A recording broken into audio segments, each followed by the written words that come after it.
Bakit po, tita? Wala. Halika na.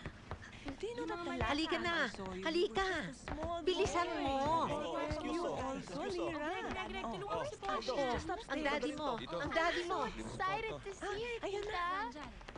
Dahan-dahan lang. Hi, Tita Vicky. May isa pa doon. Kathleen, Kathleen.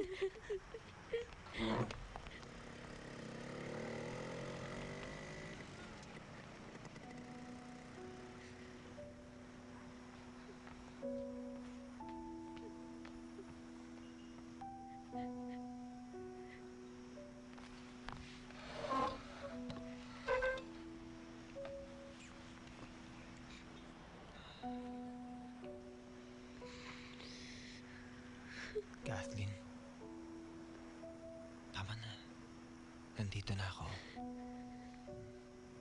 Ngayon niyo lang ako naalala. Hindi totoo yan. Araw-araw iniisip kita. Lahi ka nandito sa puso ko. Ba't yun lang kayo nagpakita? Kathleen, nagtatrabaho ang daddy mo sa Amerika. Nagsisisi ako hindi kita naisama. Sakitin ka nun eh. Hindi mo kakayanin dun. Hindi niyo na talaga ako mahal. Kathleen, mahal kita. Mahal ko kayong magkakapatid. Tama na. Tama na, tama na.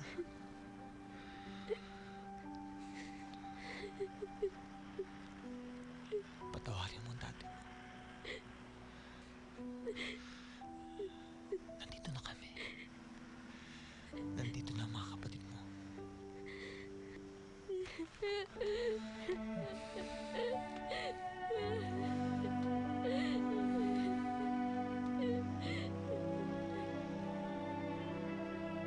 Parang anak na ang turing ko kay Kathleen. Inalagaan at minahal namin ng 10 taon. Ngayon, binabawi na. May isa na namang mawawala sa buhay ko. Sarap. Tapos poldo. Lagi ako nakikita eh. Halika nga rito. Matanong nga kita, ano ba pwede mong gawin kapag kumalas ka sa militar? Sandali! Anong kakalas? Gusto ko maging general to in the future. Malay mo siya ang ating maging next defense secretary. Net, no? General Narciso Pilipinas.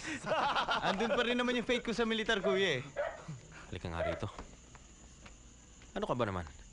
Idealistic ang tao eh. Hindi ka pwede dyan sa profesyon na yan. Ay, Samuel. Ikaw ba masaya sa buhay mo? Oo naman. Kahit diborsyado ako, kahit nagbabayad ako ng alimony, basta kasama ko mga anak ko, masaya na ako.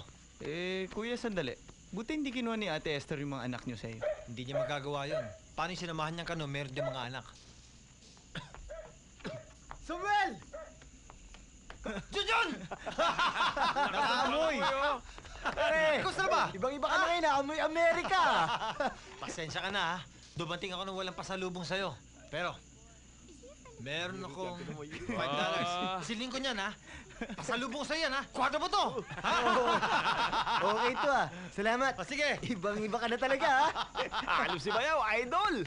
Bayaw, basta ako, ano lang, US visa lang, maayos lang yun, okay na ako. Kaya ako, kuya, pag ako pinayagan, o kaya sinuwerte ako, baka doon ako mag-masters eh. Tama yun. Diba? Sayang eh. Hoy! Hindi exciting doon! Walang kudita doon! Tama ka, tumahimik ka na nga Narciso, dyan. alam mo ba ang Amerika? Ang pinakamalakas kumonsumo ng likas yaman ng daigdig? Alam mo, Eman, I'll put it this way. Ang mga Amerikano, I think they're just smarter than us. Ganun lang kasimple yun. Tama. Sandali, kuya. Excuse me. Hello? Samuel, Oh. Yan ang nga ba sinasabi ko eh. Kapag nagbigay isa-isa, lahat ng mga yan, magdadatingan dito yan. Pare, miss na miss ka na namin. Di naman, binabati ka lang. Pare, napadaan lang. Sige ah.